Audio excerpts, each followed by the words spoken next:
Alvin Queen is leading his band here with making some joyful noise with There's Blues Everywhere. Ain't that the truth?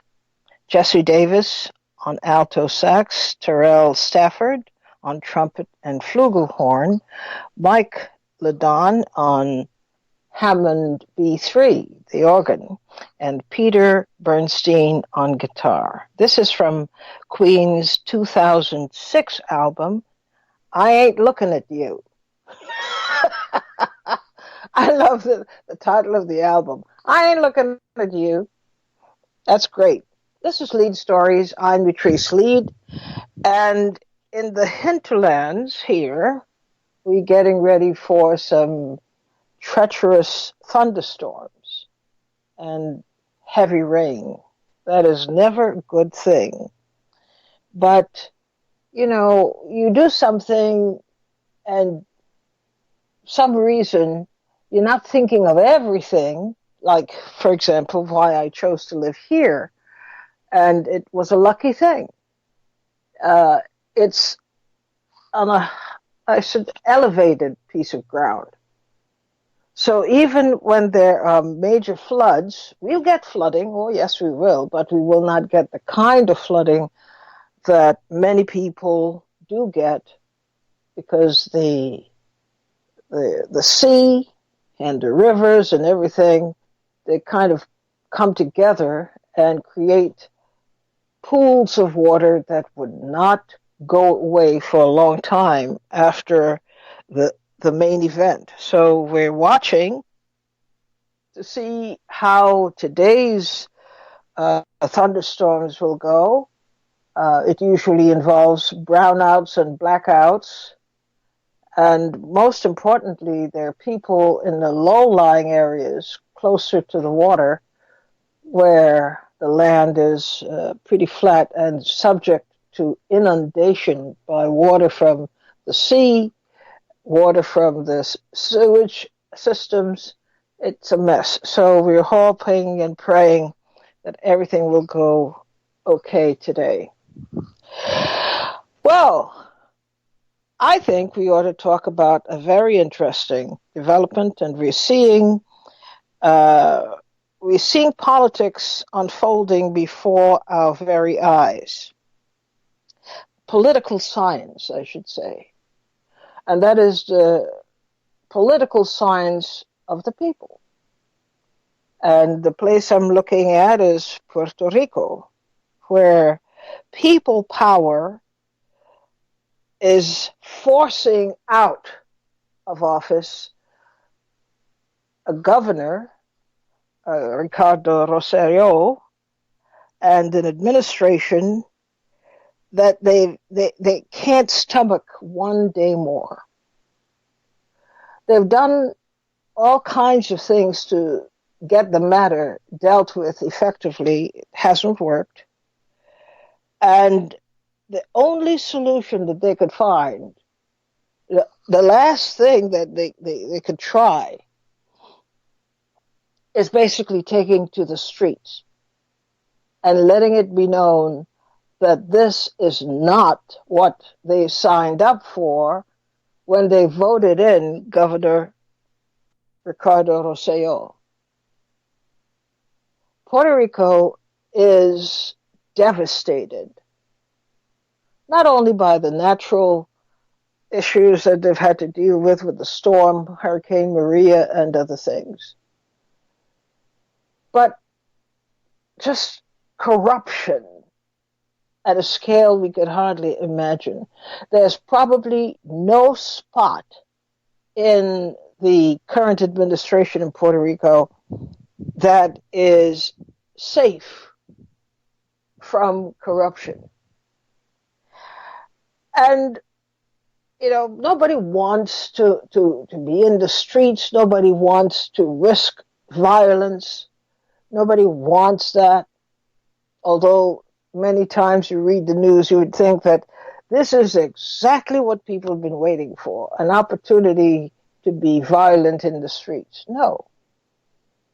They've tried talking. They've tried negotiating. They've called for outside, meaning from Congress, monitoring. They've sought intervention. They've done everything you could think of. And yet, the money disappears that should have been allocated to things that help the people.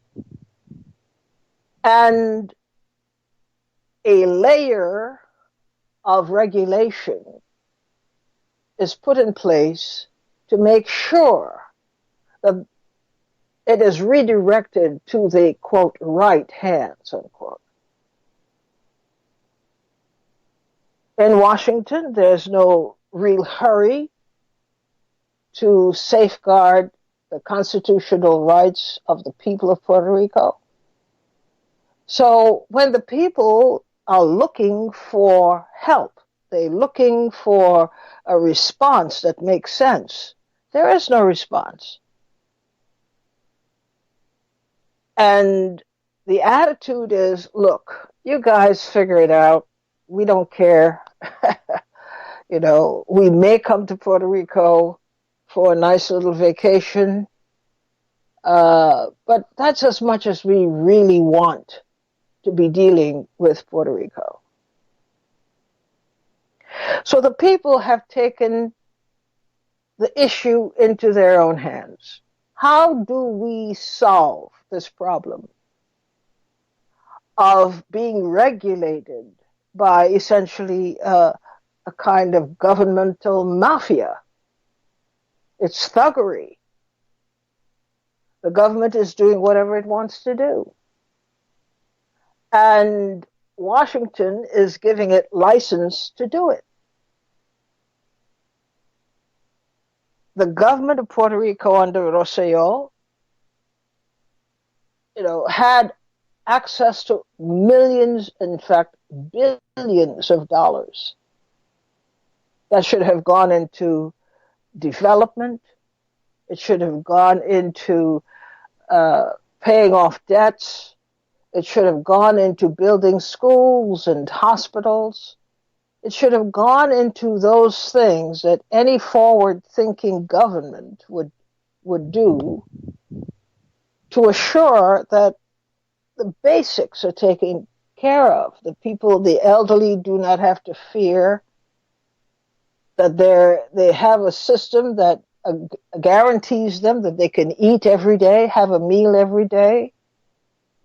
And this is especially important when you look at the history of Puerto Rico as a colonized state, still living in the manner of colonialism and imperialism. And it's a free-for-all. And it's weird, but when you look at the United States of America and you look at some of the major stories, under this particular president, it's like they've opened the barn door and everybody could do whatever they want, pretty much assured that as long as they pledge their trust to the Republican Party and to Trump himself, they're okay, they're safe.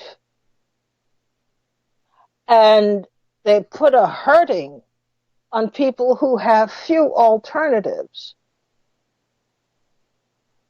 few ways of solving problems outside what they've been accustomed to doing.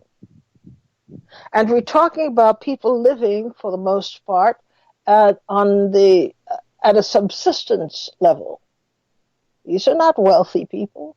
Puerto Rico was a farming country, for crying out loud.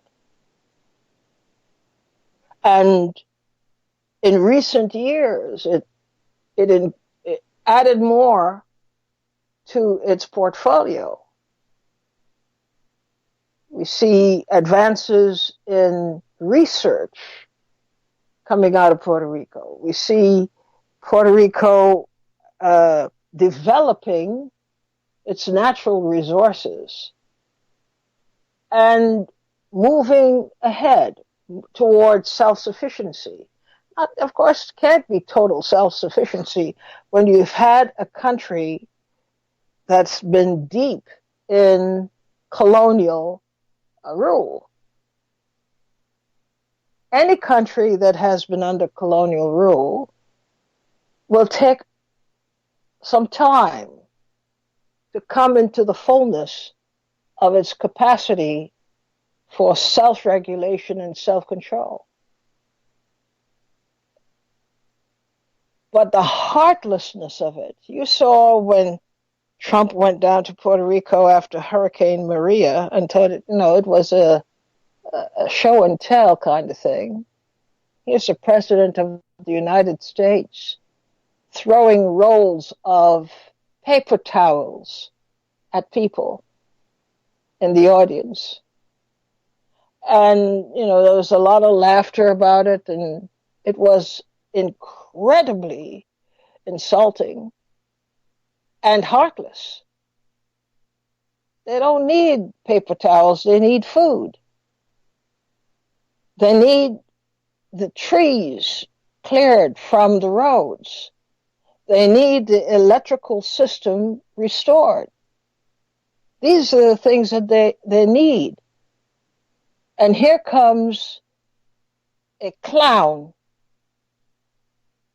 who is supposed to be lifting their spirits. This is his thinking. Oh, let's play a game of toss the paper towels. And it was, to my mind, it should be a permanent marker for the people of Puerto Rico about how the United States government in Washington, D.C. and in the White House really thinks of what it really thinks of Puerto Rico.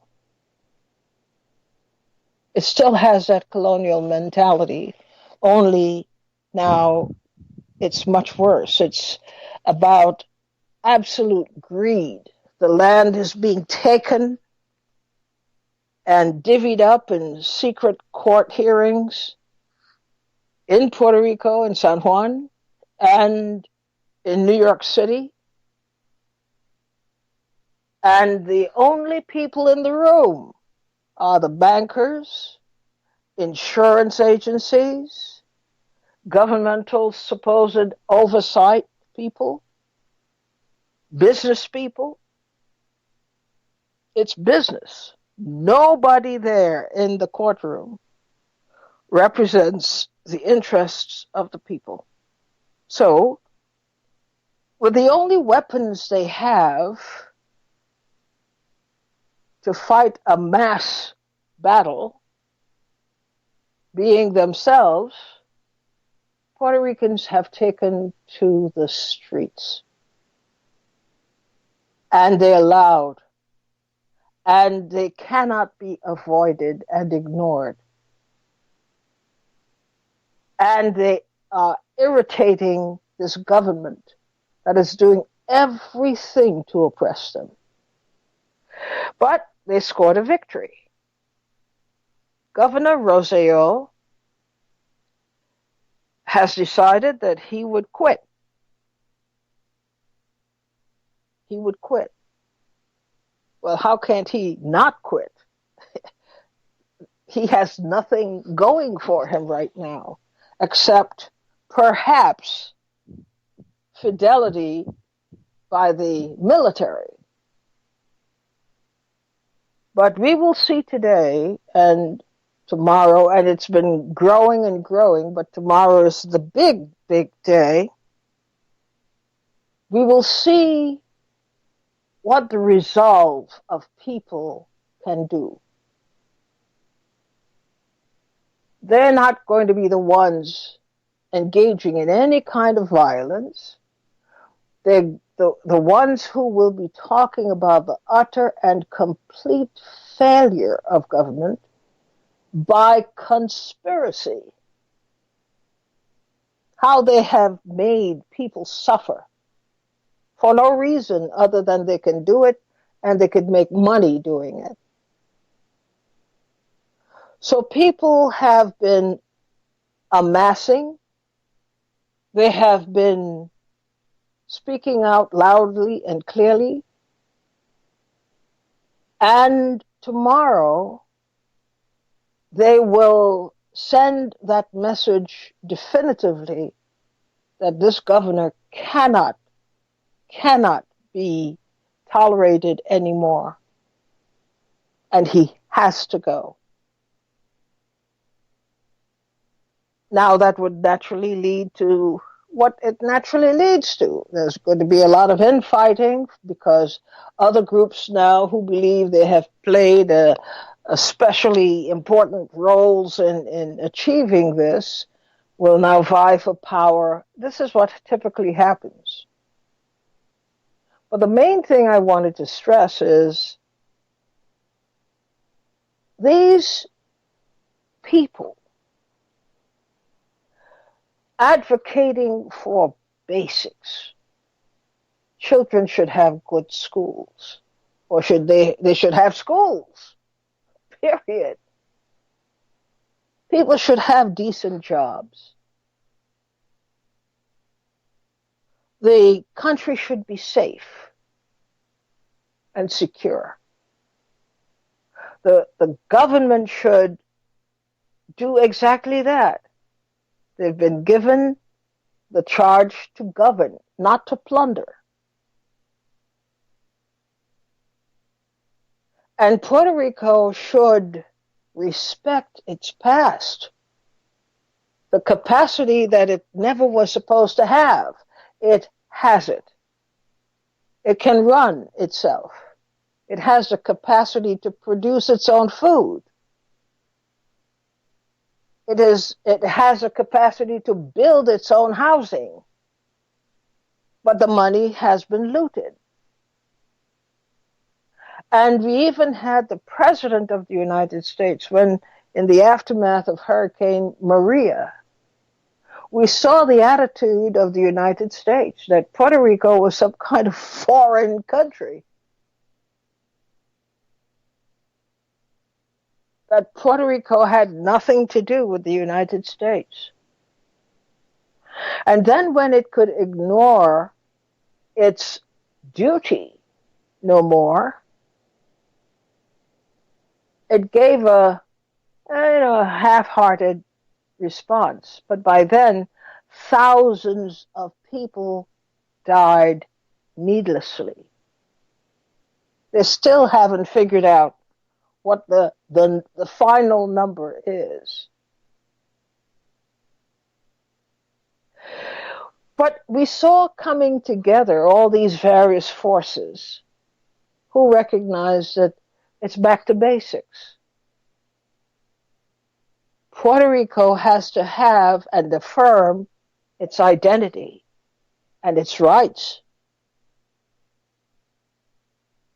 And you cannot leave it to the so-called leaders because they are enmeshed in several systems of corruption, some of them even overlapping each other.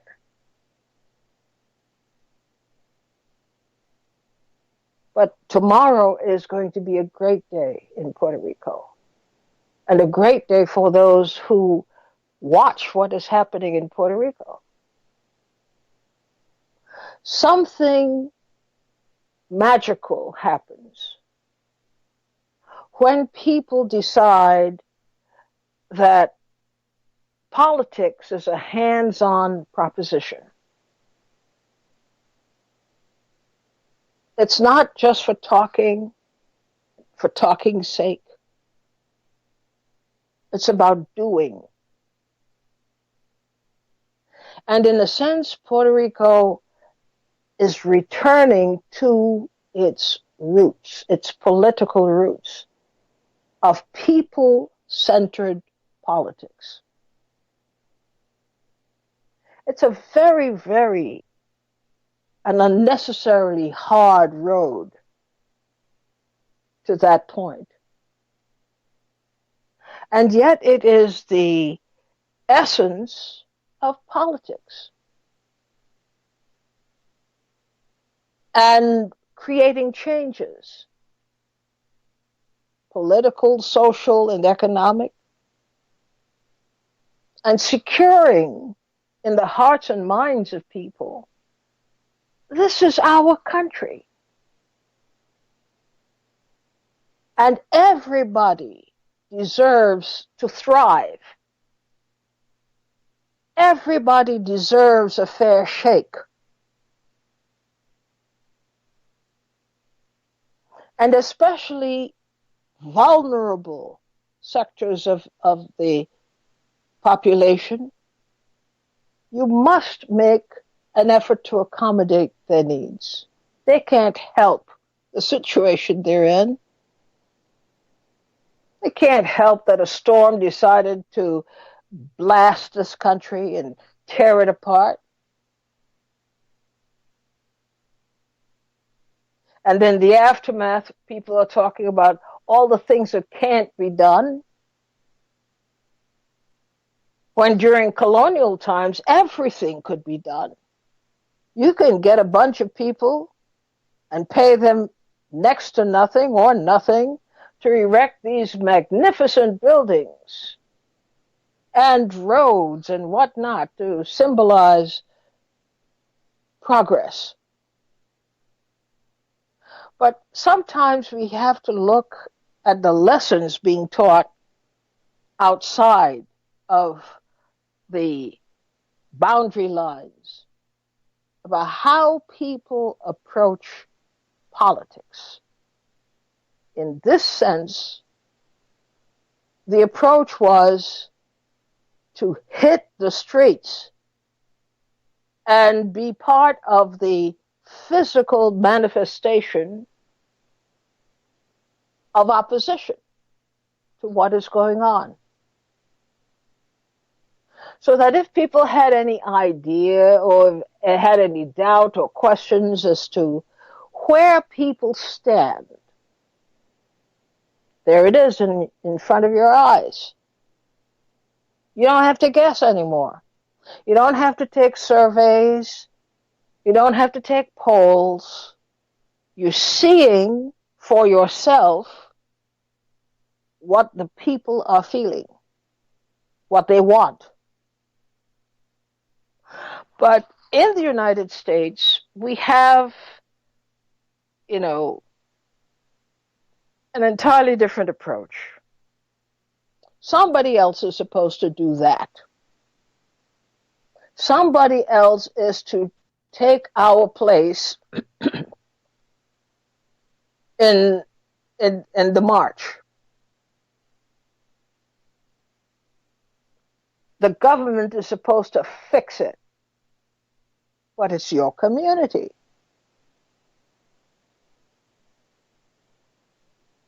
Why is it that you don't put yourself high on the list of people who are supposed to fix things in your community?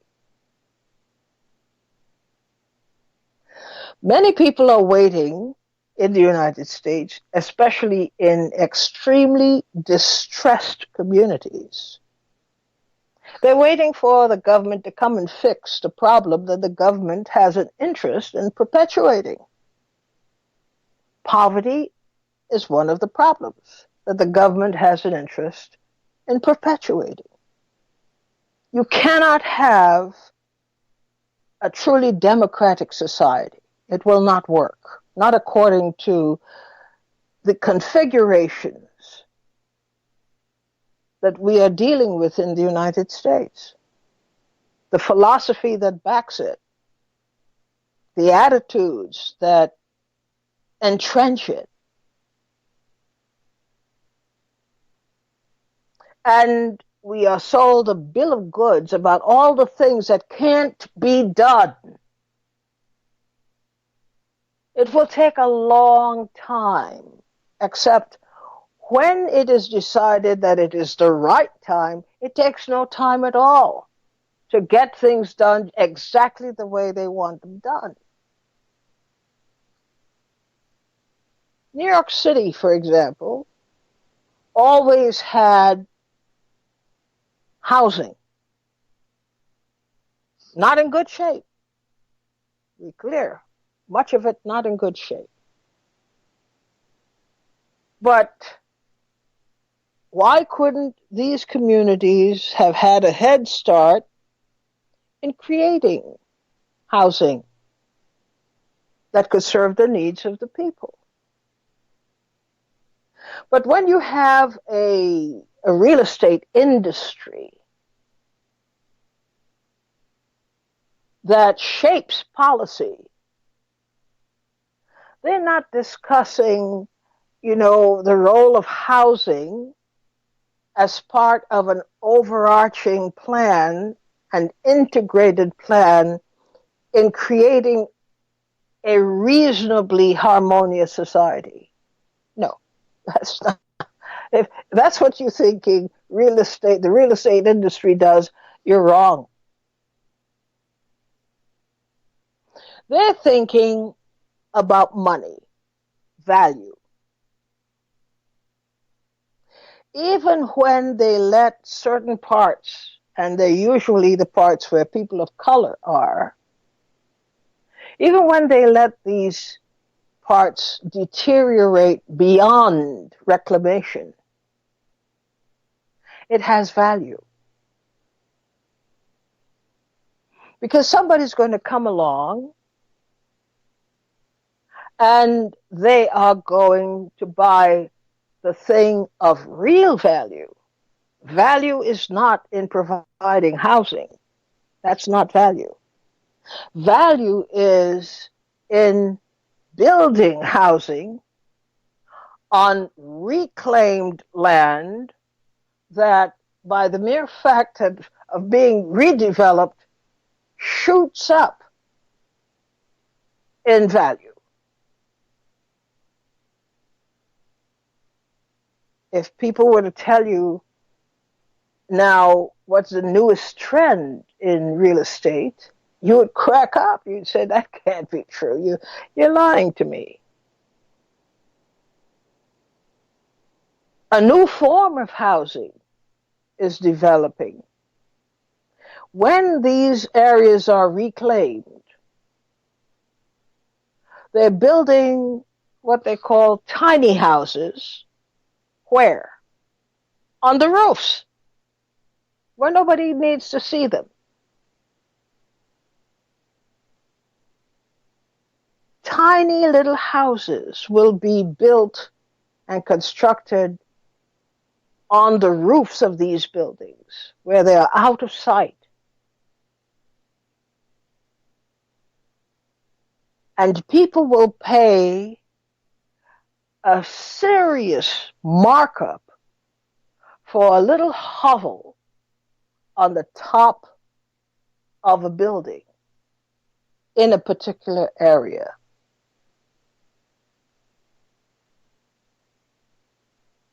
And they'll still market this as special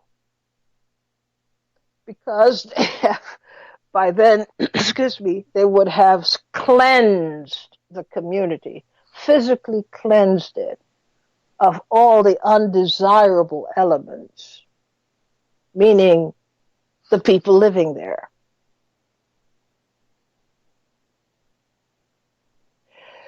If you watch or you monitor the incredible pace of sales in Harlem, East Harlem, the parts that were thrown away and have been thrown away for decades now,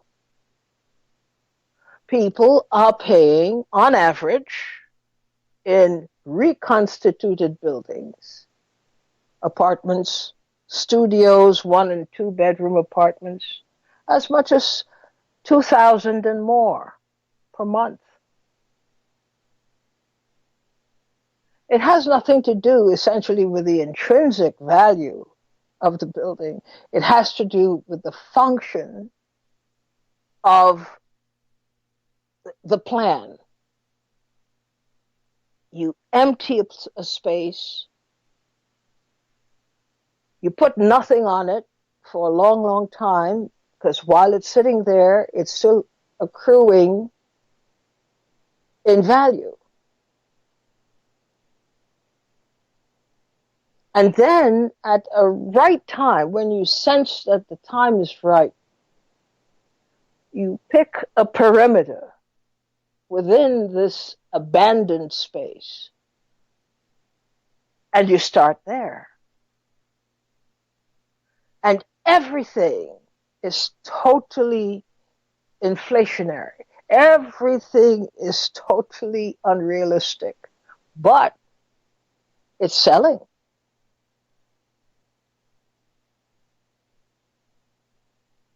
I just saw that a uh, a group of people in Manhattan living in they had organized a co-op some time ago, and they were willing to pay a developer $25 million not to build and block their view. This is madness. But it is the new reality.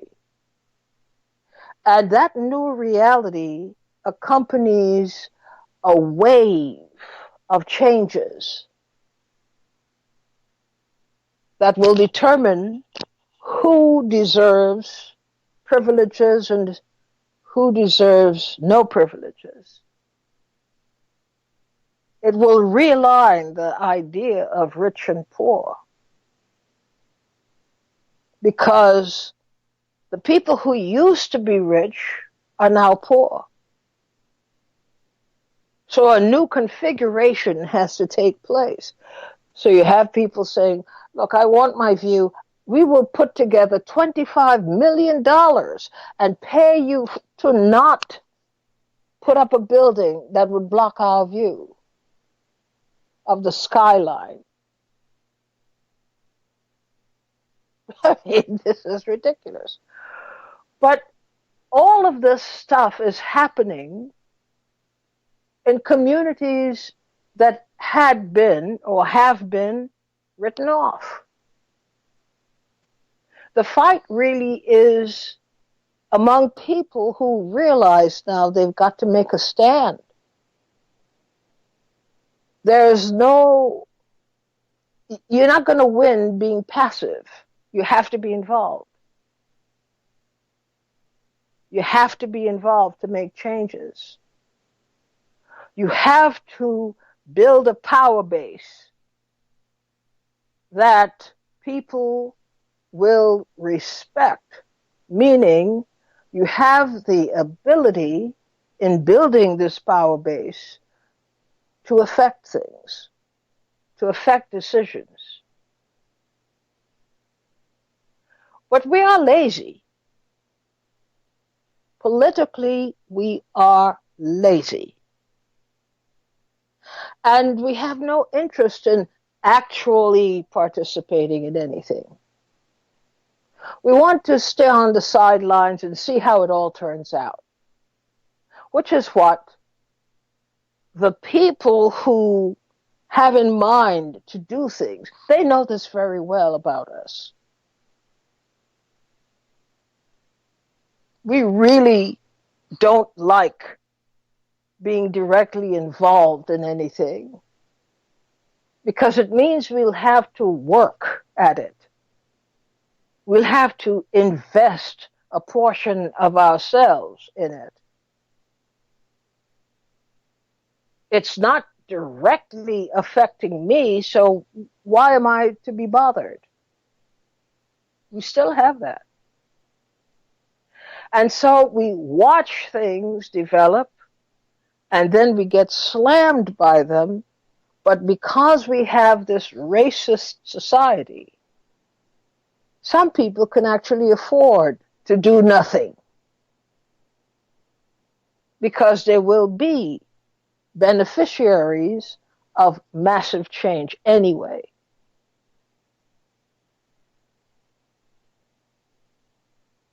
So when we look at Puerto Rico, and this is what we should use as an example, it's the most recent example. We've had many people-centered movements, people-powered movements. where people have reached the point of no return. They have to do something. Why? Their survival is on the line. Their survival is in peril. And that is perhaps the greatest motivating force for action. Your survival is at stake. And there's no question about it. You have to do something or they will. So I thought we'd talk a little bit about that. What do we see and what do we gain in observing this unfolding issue in Puerto Rico? It's important for us to look at these things in an analytical way. And you'll see how we return to the same theme time and time again about survival. When people reach the point of understanding clearly that their choices are very, very slim, but the main duty that they have to themselves and to their communities is survival. You can't achieve it by yourself. This kind of survival requires an understanding that people have to come together. And they have to understand how much they have in common and that their interests are in protecting their common survival, their common the common thrust of maintaining their families and their communities and themselves. That's what's important. Now, my good friend Elisa, who lives in Puerto Rico, and she's filed so many reports with us, well, we couldn't hear from her today, and we probably may not be able to connect with her tomorrow, owing to the massiveness of this. And of course, we don't have the same equipment as a CNN or an MSNBC. But she has given us so far enough information to help us understand that there is a massive conspiracy of corruption that has had a stranglehold on Puerto Rico for way too long. And that the clamor by the people to have it fixed hasn't been heard. They've elected new governments, and the successive governments are also corrupt. So where do they go? They have no choice now, because they understand their survival, their very survival is at stake. And they now have to fight to protect it. Why are we waiting until it reaches that point where you suffer in the meantime and you'll suffer when it is achieved? Are we just armchairing? We just sit and observe the fray rather than, in what ways are we involved in building our communities, restoring and reclaiming our communities? In the end, it comes down to that. There is no greater defense. There's no greater assurance of, I would say, your safety, your economic, social, political safety than in building strong communities. So we'll hear about your views right after this at 888-874-4888.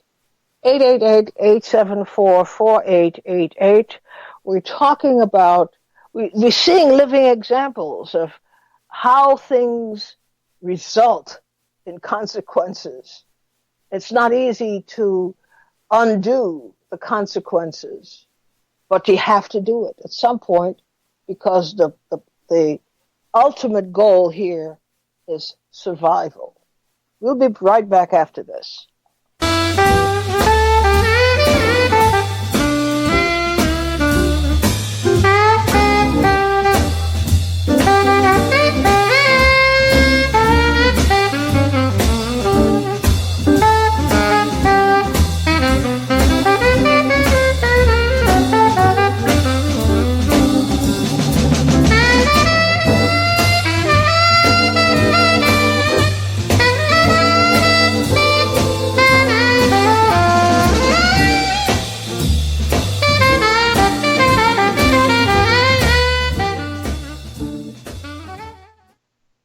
You're listening to Leid Stories on PRN.FM. I'm Utrice Leid, and we're talking about what's about to happen in Puerto Rico.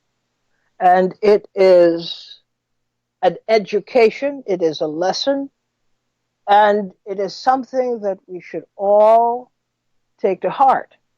Because in one way or the other, this is where we all have to go. We all have to formulate solutions to our problems because our problems are systemic, and if we are to progress at all, we have to have something that we control. The power should rest in our hands. And so the people of Puerto Rico, who have been staging massive demonstrations for a while now, have had it with this corrupt government. And it's not the first corrupt government in Puerto Rico. But they are beginning to understand the link between, not they're not beginning to understand, they've understood this a long time. Puerto Rico has been a target for a very long time, from Washington, D.C. and the White House. Excuse me. And they're getting together again tomorrow to make one final blow, which would inevitably mean that the governor must go. And that's their start. The government will have to go and something else put in place. But they have decided they're not going to wait and see how it will be fixed. They're doing it themselves. 888-874-4888. Maat, you are starting us off today. Yes. Thanks. Greetings to the beloved PRN family. Thank you, Maat. Point of clarification, the last I had heard was that Rosello was not going to run for a next term, but has he actually stepped down from his governorship? Not yet. Okay. Well, but it is imminent. I would hope so. One thing that's encouraging is you see that the people's last resort is to get out into the streets and make their wishes known, and they've done it very, very creatively with performance art, poetry, very striking banners and posters, etc., etc.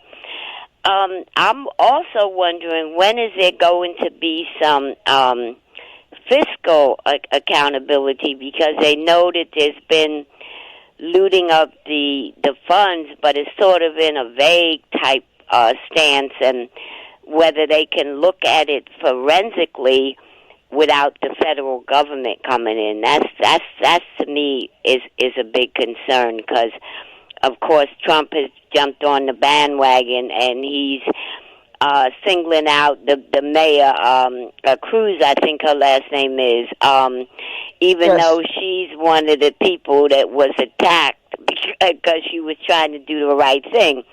The other point I want to make is that when you have a so-called leader of the land who uses fifth grade schoolboy type taunts and criticisms and nonsensical outrages, this is like a contagion.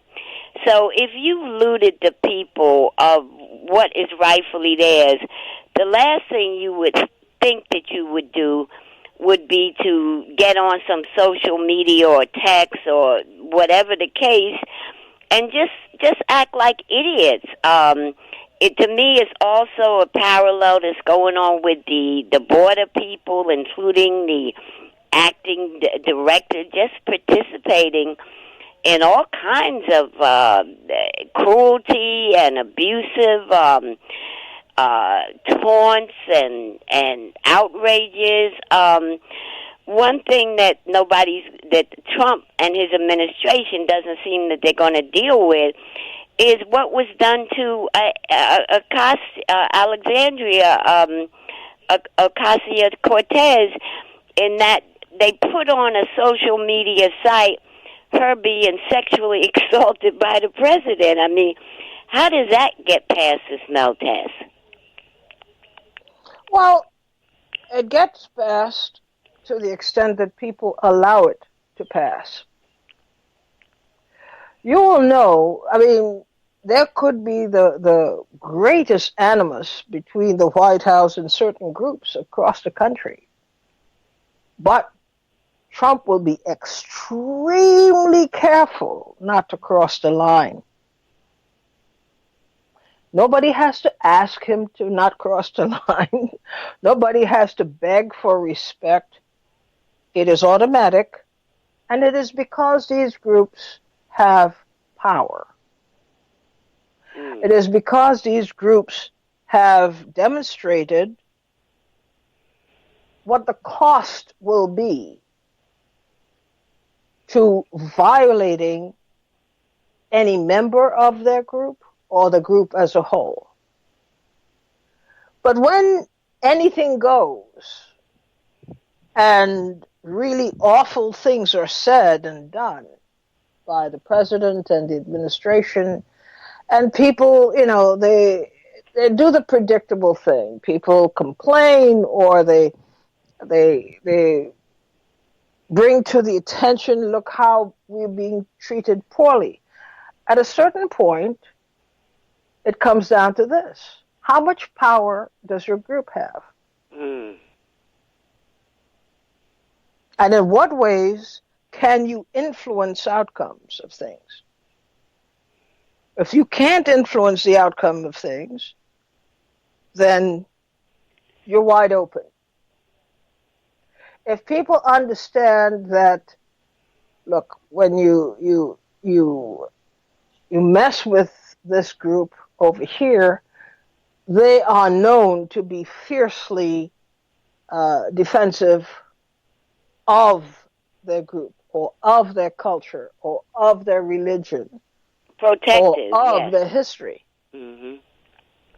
So people would tend to leave these groups alone. They will not be the butt of racist jokes. They will not be made fun of and people laughing at them. They will not be lifted up as stereotypes, undesirable stereotypes. But you see, we haven't sent these kinds of messages. Our communities remain wide open to anybody wanting to make fun. There's nothing sacred. We haven't held anything really in particular sacred to us that we're willing to die for. We don't have that kind of tenacity. Many groups have it. And you don't even have to contemplate. Nobody thinks of doing the wrong thing to these groups. Good point.